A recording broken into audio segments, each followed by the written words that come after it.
Daf No, 34A towards the top. Daf Lamed Amid Aleph. Like I was warning some of the folks, it's not the easiest stuff. A little bit of math, word problems. It was never my thing, but we'll just kind of work through them, and it'll all be good. So we're at the two dots, a few lines from the top. Daf Lamed Daled Amid Aleph. And what we're going to be dealing with up until the Mishnah is kind of what happens if there was damage, right? Shar damage is a shar. Let's assume, at least for now, the shar hanizik is not going to die. So, but there was a damage, and there's some sort of initial police report of whatever the damage was, and then things change, right? Animals go up in value, down in value. How do we do that? So that's kind of what we're going to be dealing with from now until the Mishnah. Shar shava masayim, shenagach shar shava masayim. You have a shar that's worth 200. Damage is a shar worth 200. The nizik doesn't die, the shar hanizik. It just devalues by 50 zuz. So the damage was 50 zuz. Now, assuming this is a shar tam, therefore the mazik would ordinarily have to pay 25, half of the 50. But what happens is the shavach va'avan al arba males. For whatever reason, the shar market goes wild, and the shar nizik that was worth 200 prior to the damage, even post the damage, is now worth 400, notwithstanding the fact that it was damaged. Arba meosos. Shalomale lo hiziko haya omed al shmona meosos. Not only that, someone is able to make the appraisal that had the shar not been damaged, it would have been worth not 400 but 800. So it was worth 200. It gets damaged, worth 150, right? Now, a month later, before he was able to settle up and go to court, it's now worth 400. And had it not been damaged, it would have been worth 800. How does this work? So the Brisa says, no saying kishas hanezik. When the mazik has to pay, his payment is limited to kishas hanezik. He's going to make a payment of 25 zuz. Not the 200, not the 400, the 25 zuz. Rashi points out, there's really two different chedushim that we're saying over here. You could have had two different havaminas. On the one hand, the mazik could have had a time to say, I don't know you anything. I damaged an animal that was worth 200. Now it's worth 400. Get away from me. You didn't lose anything. We don't say that. He does have to pay the damage. On the other hand, the nizik could have said, why is your damage limited to 25? You should pay me the full 400 divided by 2, because that's the damage you caused me. My animal should be worth 800. Now it's only worth 400. You don't get to play those games. We don't know what's going to be in the future. You pay kishas hanezek. Shouldn't it be what it's worth at the time that exactly? That is exactly right. Yeah, that's the Bryce. Very good. What about the other way around? Kachash. What if the nizik, right? It was worth 150 post damage, and then it goes down even further by the time you get to trial. So kishat badin. Then we say the mazik is responsible to pay for the full devaluation, and therefore that we kind of go in favor of the nizik. The mazik's going to have to make a larger payment. What about the other way around? Shavach mazik. What if the damager, the mazik animal, goes up in value? Why does this matter? Because the shar tam pays me gufo. So let's say you had an animal that was worth 100 and a damaged a shar worth 1,000. So in theory, the payment is capped at migufo. Well, what if the mazik goes up in value? So how do you view that? So the Brisa says, no saying lo kishas hanezek. Same idea. If it goes up in value, we're still going to be limited to the value of the mazik at the time of the damage. That makes sense. That makes sense. Thank you, Jack. But if the animal, the mazik, goes down in value, kishat badin. Now, kind of the mazik is the one that gains over here. If his animal goes down, as we get closer to trial, we say, tough luck on the nizik. The migufo is only going to be what the value is. Okay, so what we see is there's some consistency in the Brisa. If the animal goes up in value, we're kind of capped at the shas of the nezek. If the animal goes down in value, we look at it at the current price, the current value of the animal. But the Gemara, again, from here to the Mishnah is going to try to understand this entire Brisa. When it comes to the base of Migdash, we just, then you do it. Then it fluctuates. Then it can fluctuate. Yeah. Normally we say yad yes to elyon. So the value of the first part is the value of the nizik or the mazik. The ratio was dealing with the value of the nizik. The seifa was dealing with the value of the mazik.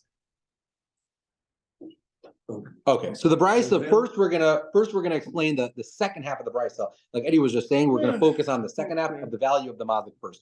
Amar Mar, Shavach mazik, if the mazik's the shar hamazik goes up in value, no stain kishas hanezik. Still, you kind of cap the migufo element of this at the kishas hanezik money. Rabbi Shmali, this reflects the view of Rabbi Yishmael. Which Rabbi Yishmael? This was the entire daf yesterday, right? The Amar Baal Chovu B'zuzu Damasichle. There was machlokas yesterday. We came on Rabbi Yishmael. When an animal does damage, right? The mazik. How do you view this? Rabbi Yishmael says you owe the guy money, so therefore you pay the guy money, right? The animal is your animal. In theory, you can sell the animal, you can do whatever you want with the animal. And this reflects Shita Rabbi Yishmael. If the animal ultimately goes up in value post the damage, Rabbi Yishmael would say, I don't really care. I owe you money. I'm going to pay you money. The fact that my animal goes up in value, great, that's good for me, right? That has nothing to do with you. But in contrast, Rabbi Akiva said, no, you guys become shutfin in that animal. So if that animal goes up in value, in theory, the nizik should share in the appreciation. He is now a partner in the shar hamazik. So this brisa that says that when the animal goes up in value, we cap the migufo element to the shas hanezek, that reflects the view of Rabbi Shmuel, not Rabbi Akiva. But Ema Seifa, but look at the next case of the brisa. Kachash, kishas hamada bedin. To the extent the animal goes down in value, then the value goes down and the nizik kind of gets messed over here. Asam the Rabbi Akiva, this reflects the view of Rabbi Akiva that says that they're both partners. Therefore, because they're both partners, to the extent the animal goes down in value, they both have to share in that loss. So the Gemara says, Reish Rabbi Yishmael, the Sefer Rabbi Akiva. How do you understand this brisa? Why is the Reisha reflecting the view of Rabbi Yishmael and the Sefer reflecting the view of Rabbi Akiva? The Gemara says, Lo, cooler Rabbi Akiva. Really, I'll tell you, everything is Rabbi Akiva. So what's our problem? Now we have to understand why, if the animal goes up in value, does the nizik not share in that appreciation? Why does when the animal goes up, is it all to the benefit of the mazik and not the nizik? What's the case over here? Pisha pitmo. The case here is going to be where the mazik, right? The mazik invested in this animal. It started feeding it better. It took it to the doctor, took it to a therapist, so it stopped goring, presumably. Therefore, the animal goes up in value. If the animal goes up in value due to the mazik investing in the animal, so it would make sense that the entire benefit should inure to the mazik and not the nizik. He's the one that put in his investment. But the Gemara says, fine, but ikisha pidmo, if you're going to tell me that that's the case of this brisa, again, presumably the entire brisa needs to stay consistent. So if you're going to tell me that when an animal goes up in value, it's because the owner invested in it. So ema reisha, how do I understand the reisha of the brisa? What did the reisha say? Shavach va'amar al dalad meosuz. Now we're talking about the nizik. The nizik was damaged, but then the nizik went up in value. No sin lo kashas hanezik. Still, the damage is limited to the shas hanezik. Now, if you're going to tell me that this animal went up in value because the nizik invested in this animal, so there's no chiddush at all to tell me that the mazik doesn't have to pay the nizik for what the nizik invested in the animal. Why would he even have a havamina? That it's one thing if market forces cause the animal to go up in value. Then you could have a shaila. I don't know. Should the mazik pay? Should the nizik? But if you're telling me that this animal was worth 150, but the nizik put in all this money and therefore made the value go up, would anyone have a havamina that now the mazik needs to pay for what the nizik did? Of course not. So what would even be the chiddush of the brisa to tell me that the mazik's payment is limited to the kashas hanezek? So Amar of Papa. So Rav Papa says, Reisha meshkachasla bain de papma petumi, bain de shavcha memela. Really, I'll tell you that in the Reisha's case, we can go either way. Either it was market forces that caused this animal to go up in value, or it was investment by the nizik. And be'itzrach lashmi inan. And the reason why I need this chiddush in the brayta is to teach me the hechad shavcha memela no slo kashas hanezik. And you're right. The only chiddush of that part of the brayta would be in a case where the market forces caused the nizik's value to go up. But in a hanami, if the nizik just invested in this animal, then it would be even more pasha than the mazik doesn't have to pay for it. But seifa, but in the case of the seifa, lo meshkachasla ela kishapitmo. But in the seifa's case, it's only going to be true that the value of the migufo is not going to go up when the value of the mazik goes up. Is dafka if the mazik invested his money. So again, one of the things that we were bothered by is we need a certain consistency in the brisa. One of the things that we were struggling with, both in the Reisha and in the Seifa, is if the animal goes up in value, whether it's the mazik or the nizik. Why is it that the mazik doesn't have to, pay more to the nizik? And what we basically ended up saying is that the answer is where the owner of the animal invested in this animal, and therefore it doesn't make sense that the mazik should have to now pay the nizik for that additional investment. That was kind of the answer. Okay. Going back to the Brisa. So we have- the answer is you pay him what it was worth at the time. exactly. Okay. One more loose end we need to tie up before we can move on to the Mishnah. Kachash, this is back in the Resha of the Brisa.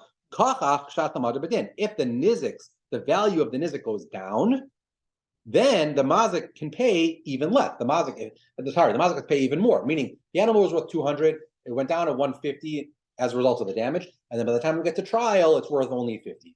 The mazik has to pay the full 150, right? Not just the 50 at the time of the damage, has to pay the full 150.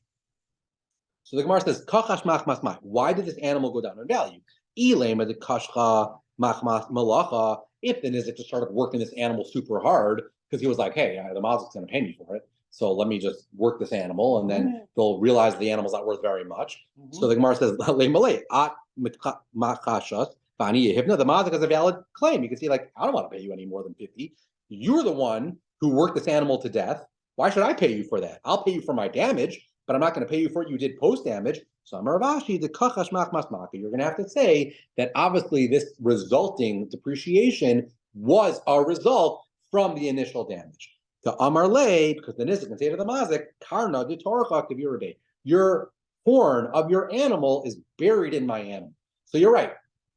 When the police came out on the scene, the initial police report said it only was worth 150. But the reality is, as time goes on, it impacts my animal, and now my animal is only worth 50, and it was all a result of that initial goring, and therefore the mazik has to pay the full 150. Okay.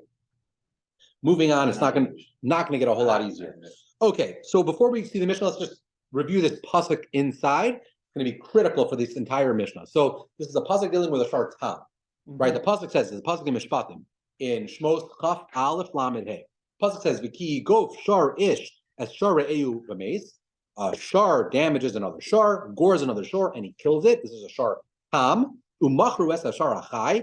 Chato es kasmo. So you pay chati nezek. You sell the living shar. You split the proceeds. And then the pasuk says, "V'gam es hameis yachatzun." Pashup pshat means you also split the value of the corpse. You got an avela. Hopefully, it's worth something. You split the value of the corpse. So that's kind of the pashup shot. That's what the pasuk means. So let's see this Mishnah.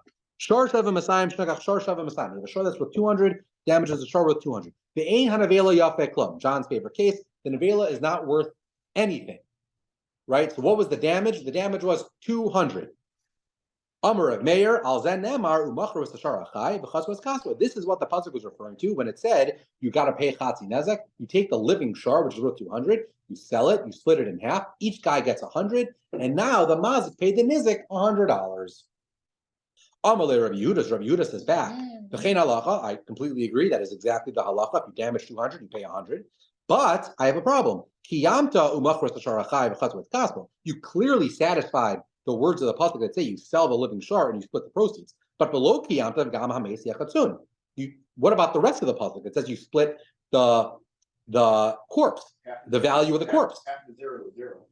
Fair, that's fair. But there's nothing to sell. So Rabbi Yehuda saying, I agree with you with the halacha. I just don't think that's not the case of the Torah. The Torah was referring to a specific case, and it can't be where the nevela wasn't worth anything. The Ezas, that's so what is the case of the Torah? Zeh shar shavim masayim shnagach shar shavim masayim. So you have a shar worth 200, damages a shar worth 200. V'hanavela yafa chamishim zuz, but the nevela is also worth 50 zuz. Shezeh notel chati achai v'chati ameis. V'zeh notel chati achai v'chati ameis. Each one is going to take half of the living shar, half of the corpse. So how is this all going to work? You take the living shar, it's worth 200.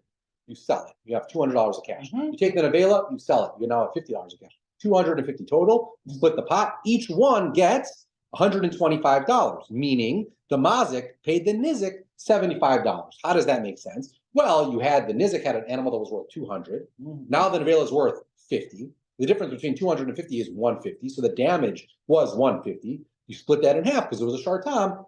The mazik owes the nizik 75.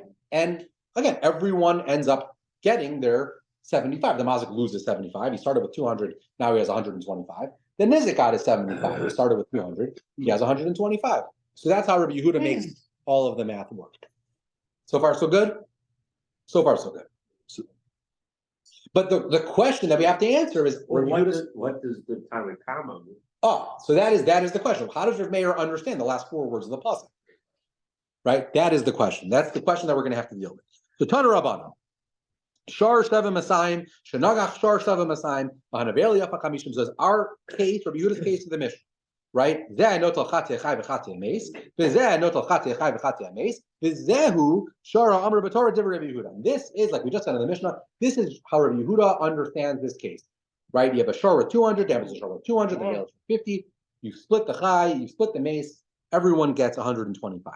Rav Meir says, Ein zehu shara amr b'torah. I don't think that's the case the Torah was talking about. Ela shar sheva masayim, shenagach l'shar sheva masayim, ve'ein hanavela yafeh klum, al zeh nemar. That's the case where the nevela is not worth anything. That's the case. Umachros shar achai, v'chatu es kasmos. So far, exactly like the mission. But now we have Eddie's question. Elamani mekayim megamas amesi achatzun. Bottom line, there's the last four words of the pasuk. What does Rav Meir do with these four words that clearly seem to say you got to split the value of the corpse? Well, how do you split the value of the corpse if it doesn't have any value? So this is the chiddush. Rav Meir says, no, this is what those words mean. It means pachas shepachsu misa machtzin b'chai.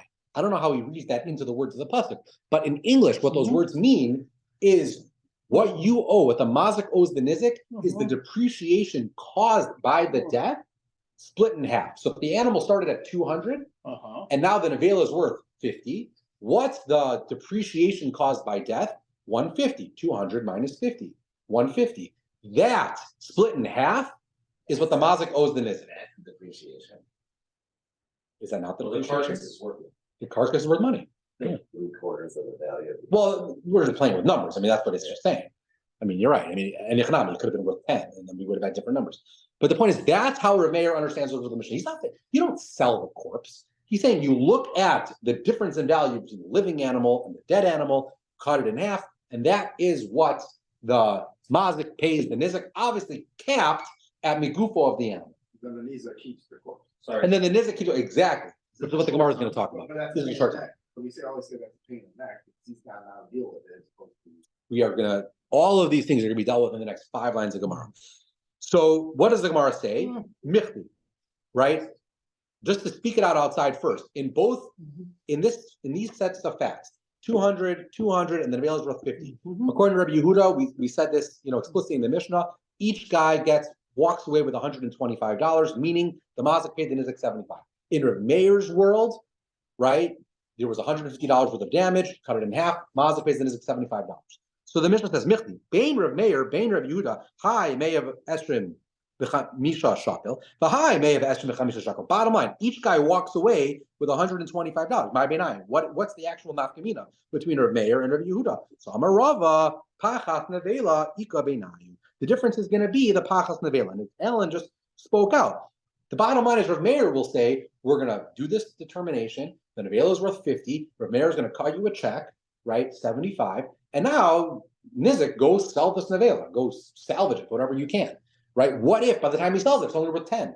That's on the nizik. I mean, what are you going to do, right? You got your 75. Rav Yehuda says, absolutely not. That's not how this works. We sell the living shar. We sell the nevela. Whatever the proceeds are, we split in half. So to the extent that nevela goes down in value from whatever we thought it was to the time we find a willing buyer, the mazik shares in that loss. So that's exactly the nafkamina between Rav Meir and Rav Yehuda.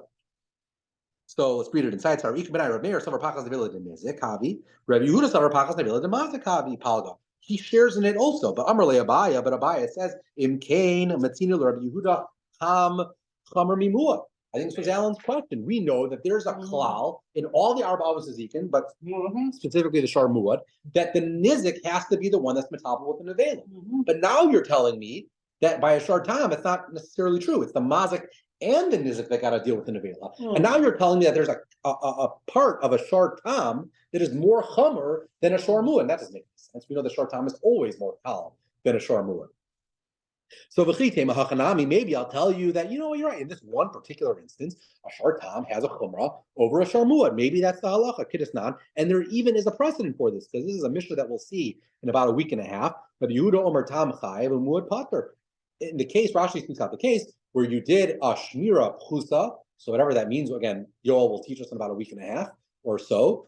But what happens is if you did some sort of shmira pchusa, the halacha is that a shar tam is chayv and a shar muad is pater. That's the halacha. So maybe I'll tell you so too over here. There are certain instances where a shar tam is just more chamer than a shar muad. But the Gemara says, "Eimar d'shamas Rabbi Yehuda alin shmir d'ksivi cry."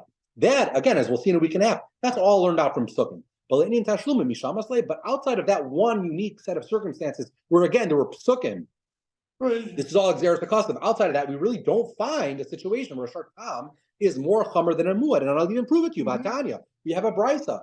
All right, this brisa, and just to make the math work, Alan, I actually forgot to bring my card today, but a sela, whatever it's worth, is 4 zuz, and a mana is 100 zuz. So the Gemara is going to deal with selas and this and that. We're going to translate everything into zuz. We have one currency to work with. But Vatanya, we have a brisa that says, Rabbi Yehuda Omer, Yachal shar shaven mana. You could have a havamina that if a shar was worth mana, meaning 100 zuz, shenagach shar shava chamesh slime, that damages a shar worth 5 slime, meaning 20 zuz. So 100 zuz mazik damages a nizik worth 20 zuz. Bahanavela yafa sela, and the nevela is worth 4 zuz, meaning the damage was 16 zuz, 20 zuz living, minus the nevela of 4 zuz. So the damage was 16 zuz. What does the mazik owe the nizik? 16 divided by 2. He owes him 8. Right? But what does Rabbi Yehuda say? Sell the living shar, sell the dead shar, right? So in Rabbi Yehuda's world, what would this nizik end up with? 52. Half of the living shar, which is 100 divided by 2, half of the nevela, which is 4, so 2, 52. So the guy was damaged 16, and he's going to walk out of the thing with 52, right? So the Gemara says, Amar, muad, right? Let's say the animal was a shar muad, not a shar tam. You would only pay nezek shalom. You'd only pay 16. Now that it's a shar tam, he's got to pay 52. How could this make any sense? The Gemara says, muad lama yoti lahachmer level lahakal. The fact that we have a separate parsha for a muad or a tam, is it to be machmer or to be mekel? Have yomer lahachmer. Clearly, it's to be machmer. And and in the case of a muad, you would only pay the 16. Tam hakal or kol shekain. A tam hakal should for sure only pay the 16, or even chatzin has maybe 8, but clearly not the 52. What's the point of all this? The point is, we thought that the nafkamina between Rabbi Meir and Rabbi Yehuda is that the mazik shares in the pachas nevela of the nizik in the case of a tam. But Abaya asked, he said, but then we would see that we'd have a concept where a tam could be more chamer than a muad. And what this Bryce is trying to prove is in the Pishis Rabbi Yehuda, a tam is never more chamer than a muad. So that just can't be the nafkamina between Rabbi Meir and Rabbi Yehuda. Ella, Rabbi Yochanan. So Rabbi Yochanan says, well, you have to tweak it a little bit. What's the nafkamina? It's shvach nevela ikabenayim. Not the pachas nevela. It's that the nevela goes up in value. Demar Savar to Nizakabi, Umar Sava Palga, that the mazik shares as well. So again, what would be the case? The case would be if we had a nevela that was worth 50, whatever it is, right? But then when we go to sell it, we actually get 75 for it, whatever. We got more than we thought we were going to get. So again, a fee sheet is from Mayor. He'll say, we thought it was 50. The guy cut you a check. If you can sell it for more, good for you. Rabbi Yehuda says, no, that's not how it works. We sell it and we split the proceeds. So if we sell it and split the proceeds, the mazik can actually gain, not go down. The mazik can actually gain. Exactly. And the Gemara says, if this is the nafkamina, I can now understand the havamina of a similar question that Rabbi Yehuda once dealt with. Rabbi Yehuda once had a similar kasha. He said like this, a little bit more math. Now that you'll tell me that the Torah was chaf on the mazik, and he allows the mazik to share in the potential upside of this nevela, yachal, I would have a havamina. Listen to this case. A shar shaveh chamesh slime. You have a shar, the mazik, that's only worth 5 slime, meaning only worth 20. Shenagach shar shaveh mana, but it damages a nizik worth 100. So the mazik is worth much less than the nizik. Mazik's only worth 20, nizik's worth 100. And the nevela is worth 50. So the damage was 50. What happens now? We had a mazik that was only worth 20. If you end up doing all the math and you split the live one and split the dead one, the mazik is going to walk out of this thing with more money than he started with. right? He started with 20, and if you split the dead shore and you split the live shore, he's going to walk away with 35, right? So how can you ever see such a thing? So Amarta, Hecha Matzinu, Mazik Niskar, Shizan Niskar. How could you ever see such a thing where the Mazik would ultimately gain? Not only does it not make sense logically, the Omer, I even have a pasuk to say that this can't be the case, because the pasuk says, Shalem Yishalem. This is a pasuk by a Shar Muad. It has a double lashon of Shalem Yishalem, Bailim Mishalmin, Ve'ein Bailim Nolin, to teach you that a Mazik always pays and he never gains. But what's the point of all this? We're saying that once we can have a case where Rabbi Yehuda will say that the mazik can potentially gain, it even makes sense to ask this as a havamina that maybe I can come up with a case where a mazik can gain in a different context. Okay, so the Gemara says, "My Omer." Bottom line in this brisa that we bought from Yehuda, we said it doesn't make sense that a mazik can ever gain from logic. Right, and then we even had a pasuk. We said, why do we need a pasuk? So the Gemara says, I'll tell you why we need a pasuk. Maybe I'll tell you, Hani mili hechadika pseida lenizik, aval hechad aleka pseida lenizik, gon shar shava chamesh laim, shnagach shar shava chamesh laim, banavela yafa shloshim zuz, shakal nami mazik mishpacha. So therefore, ba'omer shalim mishalim, bailim mishalim, ve'in bailim dolin. The bottom line is, you could have had a havamina that even though it doesn't make any sense to say that a mazik should ever be in a better spot than when he started, that's gufa in a case where the nizik was going to lose by us doing that. But let's say I can come up with a case. The Gemara comes up with a goofy case. Let's say we had a shor worth 20, damages the shor worth 20, and somehow the nevela is worth 30. So somehow we have more than we started with collectively. I don't know how that works, but the skin or whatever is worth more than the value when it was live. Maybe it have mean that at least in this case, the mazik should share in the upside, right? Clearly, he shouldn't owe the nizik any money. The nizik is making money, and maybe the mazik should even benefit from this too. Kamash Malan, the pasuk says. Wait, why is it clear that he shouldn't owe? Well, if I didn't do any damage, right? Let's say I will get a real life case now, right? I damaged your car, and your car was worth $5,000, and you're going to get a check from the insurance for $30,000. Why? I don't know, because the insurance is weird. Right? So why would you want the mazik to pay you? You just benefited tremendously. For your time? So, well, assuming you work all that in. Right? Okay. One last postscript. Ravacha bar tachlifa l'rava im kain metzinu l'Rabbi Yehuda tam mishalim yoser mechatzi nezek. V'Torah omra umachras ashar achai b'chatzuas kaspo. So we'll speak this out outside. Rashi goes through the case, but just again, outside, high level, the case would be something along the lines of like this. Let's say you have a mazik that's worth a lot of money, and it damages nizik that's not worth a lot of money. So let's say you have a mazik that's worth 100, and it damages a shor that's worth 20, and the damages is ultimately 10, right? The nevela is worth 10, the shor was worth 20, the nevela is worth 10. In Rabbi Yehuda's world, right? Let's start with Rav Meir. In Rav Meir's world, how do you value? Rav Meir says, I have a formula from the pasuk. I look at what the thing was worth when it was alive, 20.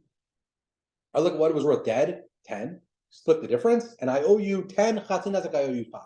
Rabbi Yehuda's whole formula is you split the living shor, you split the dead shor, and you split the difference. So in Rabbi Yehuda's world, you're not going to pay, I don't know, $50, whatever it is, right?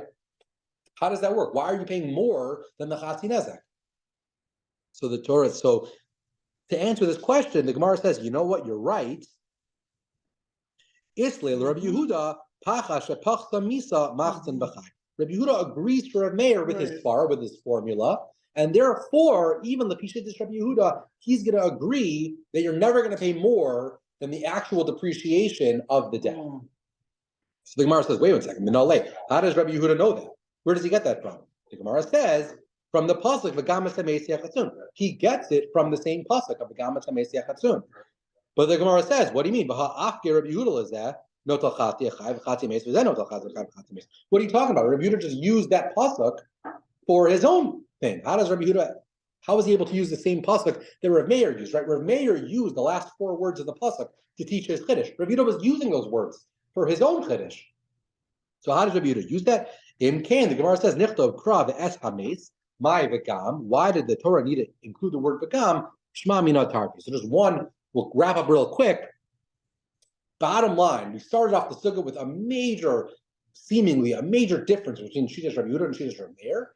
how they view this whole thing, the maskana of the sugya is they actually do not differ all that much at all. They both agree that you're only going to pay the damage caused by the death, but they happen to have a small nafkamina in the case where the nevela goes up in value post facto. Does the mazik share in that or does he not? That is ultimately the nafkamina between a main and a Rebuta. Let's just go weiter. It's going to take like 5 minutes, and we'll do this Mishnah and a few lines of Gemara. This is actually fun, and we'll end with Shar having a happy hour. So, yesh chayav amasi shoru pater amaise atmo. You have beer actually. Yesh chayav amasi shoru pater amaise. There are cases where a person can be chayav when his shar did something, but he would be pater if he did the same thing. And pater amaisi shar b'chayav amasi atmo. You also have the reverse. You could have a situation where I'm pater if my shar did something, but I would be chayav if I did it myself. Ketzad shoro shabayish pater. If a shar is mavayish someone, he embarrasses someone, you're pater. You're always pater for the arba dvar when it comes to a shar. But for who's shabayish, if I embarrass someone, chayav. Shoro shesimas ein avdo b'dipol shein o pater. If a shar damages my eved, right, knocks out his eye, knocks out his tooth, I'm putter, right? Eved is my property, therefore I'm putter. But if I knock out my Eved's tooth or eye, I gotta let him go. That's the halacha. If my shar, God forbid, damages my parents, I have to pay them the damage. But if I, God forbid, damage my mother or father, if I hit them, physically, I'm pater. Why? Because I'm chayav misa, right? Shorosh a hidlik is a gadish b'Shabbos chayav. If my shar damages a field, not damages, lights a field on fire on Shabbos, I'm chayav to pay the nezek. V'hu shehidlik is a gadish b'Shabbos pater. If I light a fire on someone's gadish on Shabbos, I am pater. Nation is chayav v'nafsho. So the Mishnah speaks it out. Kim lev v'drav minay. I'm chayav misa, and because I'm chayav misa, I'm not going to have to pay the nezek. Okay. Tani Rav Avo, K'mei Rav Yochanan. Rav Avo taught the following to Rav Yochanan, right? We know that when it comes to malacha on Shabbos, we have an overriding klal of malachas machshavas asra Torah, right? All the malachas of Shabbos are learned from the Mishkan, and the Mishkan, everything was done constructively. Therefore, I'm only going to be chayav on Shabbos if I do a malacha constructively. So if I do something destructive, ordinarily I am not chayav. So what is Rav Avo say to Rav Yochanan? Call him a kalkalin. Anytime I do a destructive act on Shabbos, even if it's a malacha, I'm always going to be pater. Chutz, from 2 exceptions, mechobel umaver. If I punch someone and I cause them to bleed, that's destructive, clearly, and I'm chayav, right? That's something that's chovel b'chaver, that I'm chayav on Shabbos. And if I light someone's field on fire, right? If I light a fire on Shabbos, that's destructive, but I'm chayav misa. So Rav Yochanan hears this, and he says, Amar lei, pro ktani lebra, meaning go teach this outside. It's like an expression saying, like, I don't agree with this at all. Teach this outside of the base measures. Chovel umaver eno mishnah. I don't believe that. If you were to chovel someone, or you light someone's field on fire, whatever it is, you are pater. That's a destructive act, and you're going to be pater. And tim silomar mishnah. And if you want to even find me a case where someone was chovel or mavir, and he was chayiv on Shabbos, I'll tell you, chovel b'tarach lekalbo, Mavir b'tzarach la'afra. I'll tell you the case will be where you were chovel b'chavero because you needed the blood to feed it to your dog.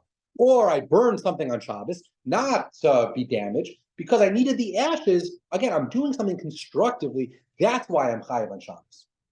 So Tanan, so we ask a kasha on Rabbi Yochanan, our Mishnah, Shoro shahadlik esad gadish. If you have a shar that damages someone's gadish on Shabbos, chayiv. Who shahadlik esad gadish b'Shabbos pater. But if a person damages a gadish on Shabbos, he's pater. Now, presumably, the cases are consistent, right? Uktani, who dumio de shoro. It's going to be similar with the whatever the man did is going to be similar to whatever the shar did. Ma shoro delokama bayale. Presumably, the shar wasn't damaging a field to get the ashes. He's a shar. He doesn't know what he's doing. So afunami delokama. Presumably, the person also is doing it just to be a mazik. He's not doing it because he needs the ashes. And uktani pater meshu dina banafsho. And yet the Mishnah says he's pater. Why is he pater? Because he's chayav misa. So clearly we have an example of a person who's chayav misa when he burns a field on Shabbos for no constructive reason. But Rav Yochanan says back, lo, shoro dumi adidei. Why are you assuming that? Maybe I'll tell you the shar is similar to the person. Mahu dikaba bayale. Just like the person needed the ashes. Shoro dikaba bayale. The shar did this because the shar needed the ashes. Says, What does a shor need an ashes for? Like, what type of shor is this? Amarle, Rav Avia answered up and he said, no, Bishar Pikach, we're dealing with a pretty smart shar. He has some sort of bite on his back. He needed to burn something on fire so he can roll around in the ashes to feel a little bit better. So the Gemara asked the pretty obvious question, Umani Adina. How in the world do you know that this is what the shar was doing? That's Exactly, right? What's going on over here? So the Gemara says, the Kalia Kimin Gadar Bekutma. You might not know at the time, but afterwards you went under the hood and you looked at, you did a review and you see that he's rolling around in the ashes. So he's probably lit this on fire to roll around in the ashes. Right? That only makes sense. So Gemara says, Mika Hai Gavna, like, come on. Like, is this a thing that you have a shard that's ever doing this? But the Gemara says, you actually do find a precedent. Who Torah, Nahava Beir Papa. Papa once had a shard. Papa was famously in the beer business. He was a very wealthy guy, and he made his money in beer. So Rav Papa once had a shar. Dava Kiven Le Chimche. The shar had a toothache. Ayu Paskel in his Zaisa. He went and he opened a barrel of beer. B'shasi Shechar Itzi, and he opened the beer and he drank it to make himself feel better. So hopefully, I don't know if Yigal was on the Zoom or not, but